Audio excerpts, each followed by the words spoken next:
Hey guys what's up, स्वागत है आपका मेरे चैनल कूल टेक एवरीथिंग में। तो आज हम बात करने वाले हैं द फ्लैश मूवी और द फ्लैश टीवी सीरीज़ के बारे में। और देखो, सबसे पहले मैं जानता हूँ कि मैं इन चीज़ों पे काफ़ी ज़्यादा लेट वीडियो बना रहा हूँ। फ्लैश मूवी को आए हुए काफ़ी ज़्यादा टाइम हो गया है, बट स्टिल मैं इसलिए बना रहा हूँ क्योंकि इन चीज़ों पे बात करनी बहुत ज़्यादा इंपॉर्टेंट है यार। द फ्लैश मूवी से वार्नर ब्रोस ने जो लॉस झेला है वो तो हम सब जानते ही हैं कि कितना ज़्यादा बड़ा लॉस था, बट स्टिल हम इसके बारे में बात करने वाले हैं। हम कुछ पॉजिटिव और कुछ नेगेटिव पॉइंट्स के बारे में बात करेंगे। और फ्लैश मूवी की तरफ ज़्यादातर नेगेटिव पॉइंट्स ही निकलते हैं, जैसे कि तुम सब जानते ही होगे। तुमने फ्लैश मूवी देखी है तो तुम जानते ही होगे। तो अगर अभी तक तुमने फ्लैश मूवी या फ्लैश टीवी सीरीज़ दोनों में से कुछ नहीं देखा है तो जाओ पहले फ्लैश टीवी सीरीज़ देख लो। मूवी का क्या है, मूवी तो बहुत ही ज़्यादा वाहियात थी। मूवी नहीं भी देखोगे तो चलेगा, तो फ्लैश टीवी सीरीज़ देख लो। तो with the face follow warning और without any further due video को स्टार्ट करते हैं। तो सबसे पहले बात करते हैं स्टोरी की। अब देखो, किसी भी मूवी को सक्सेस या फिर फेलियर मिलता है उसकी स्टोरी की वजह से, और फ्लैश मूवी को फेलियर मिला उसकी स्टोरी अडाप्ट करने की वजह से। मतलब जैसे कि उन्होंने स्टोरी अडाप्ट करी थी वो बिल्कुल ही वाहियात तरीका था स्टोरी अडाप्ट करने का। फ्लैश मूवी के अंदर फ्लैश पॉइंट पैराडॉक्स को दिखाया गया था। यही सेम चीज़ हमें फ्लैश सीजन 3 में CW वाले शो पे भी दिखी थी, बट फ़र्क यहाँ पे सिर्फ इतना था कि फ्लैश मूवी के अंदर हमें मूवी के अंदर बैरी की लाइफ के बारे में पीछे का कुछ नहीं दिखाया गया। हमें उसका पास्ट नहीं दिखाया गया कि बैरी के साथ क्या हुआ था क्या नहीं हुआ था। हमें पूरा का पूरा विलन का आर्क चेंज कर दिया गया। मतलब जैसा कि हम सब जानते हैं कि बैरी की मॉम को लिटरली एबर्ट थॉन या फिर रिवर्स फ्लैश मारता है, बट इस मूवी के अंदर कॉन्सेप्ट को चेंज ही कर दिया गया और रिवर्स फ्लैश का जिक्र भी नहीं हुआ गया, जो कि इस मूवी का मेन सेलिंग पॉइंट होना चाहिए था। और इन लोगों ने वो वेस्ट कर दिया। मतलब उसकी ऐसी बत्ती बनाई कि उसमें आग भी इतनी ज़्यादा लगी कि 200 मिलियन का लॉस हो गया। मूविंग ऑन, अब बात करते हैं CW वाले फ्लैश की। तो देखो, CW वाले फ्लैश के अंदर और फ्लैश मूवी के अंदर थोड़ा बहुत डिफरेंस तो रहेगा, क्योंकि फ्लैश लिटरली CW वाली सीरीज़ थी और फ्लैश यहाँ पे एक मूवी थी। तो जो सीरीज़ में किया गया वो मूवी में करना काफ़ी डिफ़िकल्ट रह जाता है, ये मैं मानता हूँ। बट अगर मैं सच बताऊं तो पहले तो फ्लैश मूवी के अंदर बहुत सारी चीज़ें चेंज कर दी गई। फ्लैश सीरीज़ के अंदर बिल्कुल कॉमिक बुक एक्यूरेट स्टोरी दिखाई गई, इसलिए हमें फ्लैश सीरीज़ बड़े होने के बावजूद भी इतनी ज़्यादा एक्साइटिंग और इतनी ज़्यादा अच्छी लगती है। खैर, बात यहाँ पे चल रही है फ्लैश सीरीज़ की। तो फ्लैश सीरीज़ के अंदर हमें फ्लैश पॉइंट बहुत अच्छे से एक्सप्लेन की गई, और साथ ही साथ हमें रिवर्स फ्लैश का कॉन्सेप्ट रखते हुए हमें सैवटार मतलब ईविल फ्लैश का कॉन्सेप्ट भी समझाया गया, वो भी बहुत प्रॉपर तरीके से, जिसके बारे में मैं आगे बात करूंगा। बट फ्लैश मूवी की जो मेन चीज़ थी जहाँ पे वो लैग कर रही थी वो थी स्टोरी अडाप्शन। और स्टोरी अडाप्शन काफ़ी अच्छे से होना चाहिए था फ्लैश मूवी का, क्योंकि फ्लैश मूवी का budget was literally so high कि इन लोगों को इतने अच्छे से अडाप्ट करनी चाहिए थी कि मतलब लोगों का दिमाग फट जाता। बट यहाँ पे इन्होंने बिल्कुल ही लोगों का दिमाग फाड़ दिया इतनी वाहियात मूवी देखे कि क्या बोलूँ मैं। इसके बाद बात करते हैं फ्लैश की टीम और फैमिली के बारे में। तो देखो, DCU वाले बहुत दिनों से कांड करते आ रहे हैं और अभी भी कांड उनके रुके नहीं हैं, वो अभी भी कांड करे ही जा रहे हैं। बट उन्होंने सबसे बड़ा कांड फ्लैश मूवी में ये किया कि उन्होंने फ्लैश को अकेला कर दिया, जो कि बहुत ही ज़्यादा बुरी चीज़ थी फ्लैश के लिए और फ्लैश के पॉइंट ऑफ व्यू से, फ्लैश के फैंस के पॉइंट ऑफ व्यू से भी, क्योंकि फ्लैश के फैंस हमेशा से फ्लैश के साथ साथ उसकी टीम और उसकी फैमिली के अंदर इंटरेस्टेड रहते हैं।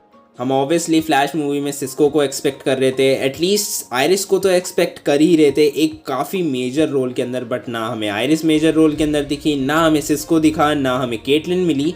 मतलब ठीक है, तुम सबको हटा दो, बट केटलिन को कैसे हटा सकते हो यार? केटलिन को हर एक बंदा चाहता है। लाइक केटलिन के बिना मूवी अधूरी लग रही थी।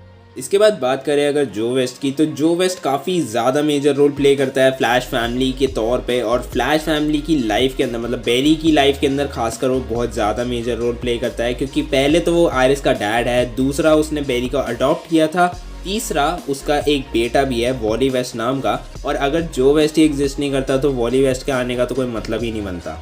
तो मैं जानता हूँ कॉमिक बुक फैंस अब नीचे जाके कमेंट करेंगे कि जो वेस्ट तो कॉमिक में भी एग्जिस्ट नहीं करता था, पर डेरिल फ्रे तो करता था कॉमिक्स में एग्जिस्ट। तो वो लोग उसका कॉन्सेप्ट तो ले ही सकते थे जिसने बैरी को कॉमिक्स में अडॉप्ट किया था, एटलीस्ट वो तो हमें दिखा ही सकते थे मूवी के अंदर। Which is the worst decision मैंने अभी तक किसी भी डायरेक्टर को लेते हुए देखा है। एंडी मुशेटी ने स्टोरी को पकड़ा, स्टोरी को तोड़ा और स्टोरी की बत्ती बना के आग लगा दी। तो चलो अब बात करते हैं मेन चीज़ की, जो कि मूवी के अंदर बहुत ही ज़्यादा गलत हो गई है, और वो है विलन्स के बारे में। अब मूवी के अंदर हमें सिर्फ एक ही विलन देखने को मिला, जबकि हमें टीवी सीरीज़ के अंदर वो एक विलन बहुत ज़्यादा इफेक्टफुल और बहुत ज़्यादा इम्पैक्टफुल देखने को मिला था। साथ ही साथ हमें दूसरे विलन का भी इंटरफेरेंस थोड़ा बहुत दिखा था, और उसने सलाह भी दी थी बैरी को कि जो बैरी कर रहा है वो गलत कर रहा है, जो कि मैं इसके बारे में आगे बात करूँगा। पहले मूवी के बारे में बात कर लेते हैं। अब मूवी के अंदर हमें देखने को मिला था डार्क फ्लैश, जबकि हमें यहाँ पे देखना चाहिए था ईविल फ्लैश या फिर सैविटार। अब देखो, कॉमिक बुक फैंस इससे पहले मेरे ऊपर भड़क जाए कि सैविटार कोई वर्जन नहीं है बैरी का, ईविल वर्जन नहीं है, तो बोलना बंद करो। देखो, सीरीज़ के अंदर हमें ईविल वर्जन सैविटार के रूप में दिखाया गया था, और उसका हमें टाइम लूप भी समझा दिया गया था। इसीलिए मैं कह रहा हूँ, हमें सैविटार अगर दिखता है जैसे कि हमें डार्क फ्लैश के साथ करते हुए दिखाया है इन लोगों ने, तो वो चीज़ काफ़ी ज़्यादा अंडरस्टैंडेबल और काफ़ी ज़्यादा अच्छी होती। पता नहीं एंडी मुschietti के दिमाग में कौन से गड्ढे पड़े हुए हैं जो उन्हें ये चीज़ समझ में नहीं आती कि we want reverse flash and Savitar in a movie of flash point. देखो, मैं नहीं चाहता था कि ये लोग बिल्कुल अलग मूवी बनाए CW वाले फ्लैश से। मतलब ऑब्वियसली ये लोग सोच रहे थे कि जैसे CW वाली सीरीज़ में हुआ है, हमें मूवी में ऐसा नहीं करना है, वरना लोग बिल्कुल यही सोचेंगे कि सीरीज़ का टेप दिया यहाँ मूवी के अंदर।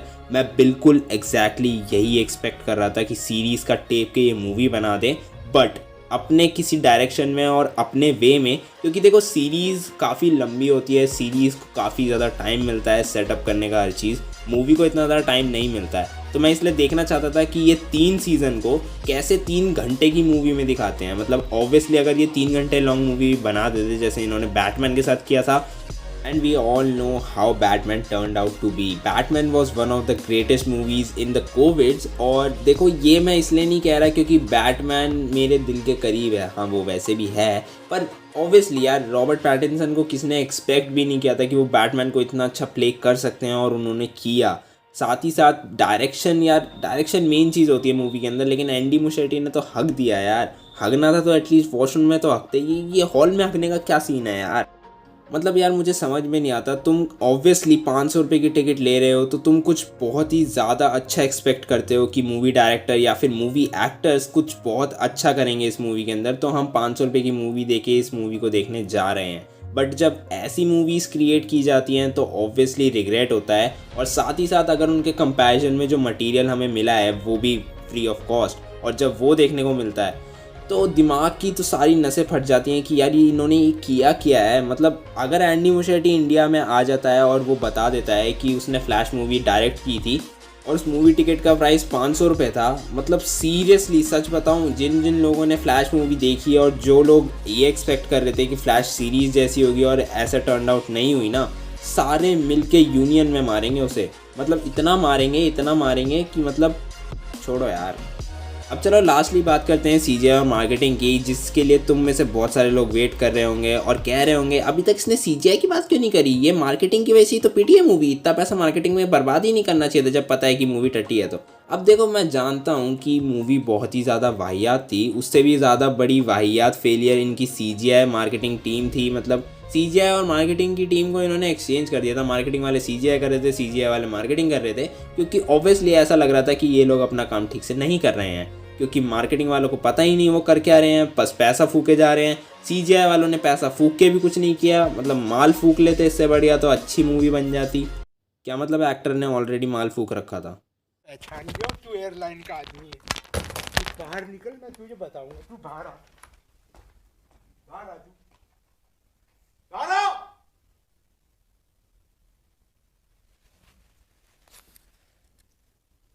इनका गुस्सा बजा भी है। खैर देखो, CGI बहुत ही ज़्यादा वाहियात थी इस मूवी की। मतलब ऐसा लग रहा था कि अनपॉलिश्ड काम किया हुआ है, मजबूरी में काम किया हुआ है। मैं जानता हूँ चाहे मार्वल के लोग या फिर मार्वल के अंदर डिज्नी में काम करते VFX आर्टिस्ट जितनी भी कंप्लेन करते हो, पर वो अपना काम तो ईमानदारी से करते हैं। DC वालों के CGI आर्टिस्ट तो कंप्लेन भी नहीं कर रहे और काम तो इतना गंदा कर रहे हैं कि मतलब DC वाले खुद ही नहीं पहचान पा रहे कि उनकी मूवी इतनी वाहियात बनी है, ऐसे रिलीज़ कर दी यार। मैं अपनी वीडियो 2 बार चेक कर लेता हूँ। अब लास्ट में बात करते हैं सूट और एक्टर की। अब देखो, तुमने फ्लैश मूवी देखी है, अगर नहीं देखी तो एक बार ही तो देख ही लो कम से कम कि कितना बुरा, कितनी गंदी मूवी बनाई है इन्होंने। इतनी गंद मूवी तो मैं ना अपने सपने में भी ना बनाऊँ। अगर मुझे इतना बजट मिल जाए ना, मैं इससे 2 गुना ज़्यादा अच्छी मूवी बना दूँ, ये मैं गारंटी से लिखने को तैयार हूँ। खैर मूविंग ऑन। अब तुमने अगर सूट्स देखे हैं फ्लैश के, ऑब्वियसली ट्रेलर्स में तो देखे ही हैं कि कितने बुरे सूट्स थे, और मूवी के अंदर तो और ज़्यादा बुरे थे क्योंकि CGI पूरी तरह पॉलिश नहीं थी और वो सूट्स बहुत ज़्यादा गंदे लग रहे थे। एटलीस्ट जैक स्नाइडर की जस्टिस लीग में चाहे सूट बुरा था but he made that suit look good. But CW वाली सीरीज़ की बात करूँ तो उसके अंदर तो नॉस्टैल्जिया हिट करता था। मैं इसलिए नाराज़ नहीं हूँ फ्लैश मूवी से क्योंकि फ्लैश मूवी गंदी थी या फिर उसकी डायरेक्शन ख़राब थी या CGI बेकार था। मैं इसलिए नाराज़ हूँ क्योंकि इन्होंने मेरा नॉस्टैल्जिया छीन लिया। मैं कॉमिक बुक्स को जैसे इमेजिन करता था वो मुझे लाइव एक्शन में देखने को मिला फ्लैश की सीरीज़ के अंदर। मुझे विलन्स वैसे देखने को मिले, मुझे लिटरली लगा कि हाँ इन विलन्स को मैं ऐसे इमेजिन करता था, रूथलेस, क्रूअल, और वो ऐसे ही हैं। बट फ्लैश मूवी के अंदर सब कुछ उल्टा फुल्टा हो रहा था। मुझे ये सोचना पड़ रहा था कि मैंने 500 रुपये की टिकट इसके पीछे ख़राब करी है। ऑब्वियसली मैंने तुम लोगों को बोला था कि एजरा मिलर की मूवी है तो मैं ऑब्वियस नहीं देखने जाऊंगा, बट मैंने कहा एक ट्राई तो देना चाहिए हर एक्टर को, जो कि मेरी दुनिया की सबसे बड़ी गलती थी कि मैंने एजरा मिलर जैसे एक्टर को एक चांस दिया उनको प्रूव करने के लिए। बट ठीक है यार, ग्रैंड गस्टिन का कोई मुकाबला नहीं है। Grant Gustin will always be my Flash, और ग्रैंड गस्टिन ने जो करके दिखाया है फ्लैश सीरीज़ को 9 सीजन्स तक, जबकि फ्लैश सीरीज़ सीज़न 4 या 5 के बाद काफ़ी ज़्यादा बोरिंग होती जा रही थी, ये मैं खुद बोलूँगा इस चीज़ के बारे में। बट ग्रैंड गस्टिन की एक्टिंग ही थी जिन्होंने फैंस को रोक के रखा सीज़न 9 तक और फैंस को होल्ड करके रखा सीज़न 9 तक। तो यही होता है यार, एक एक्टर का काम यही होता है, फैंस को होल्ड करके रखना, फैंस को वो देना जो वो चाहते हैं, चाहे स्टोरी जितनी ही बुरी हो, बट अपने एक्टर स्किल से वो चीज़ करना जो पूरी मूवी में डायरेक्टर भी नहीं कर पाया obviously, which is what Grant Gustin has given us.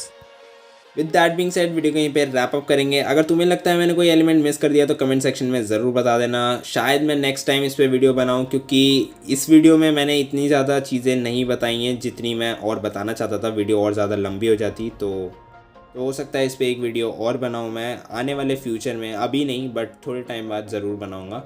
Flash movie versus flash TV show को लेके तुम्हारे क्या थॉट्स है कमेंट सेक्शन में ज़रूर बता देना। वीडियो अच्छी लगी हो तो प्लीज़ लाइक कर देना, चैनल को सब्सक्राइब करे बिना कहीं मत जाना। मैं मिलता हूँ अपनी नेक्स्ट वीडियो में। This cool take everything and peace out.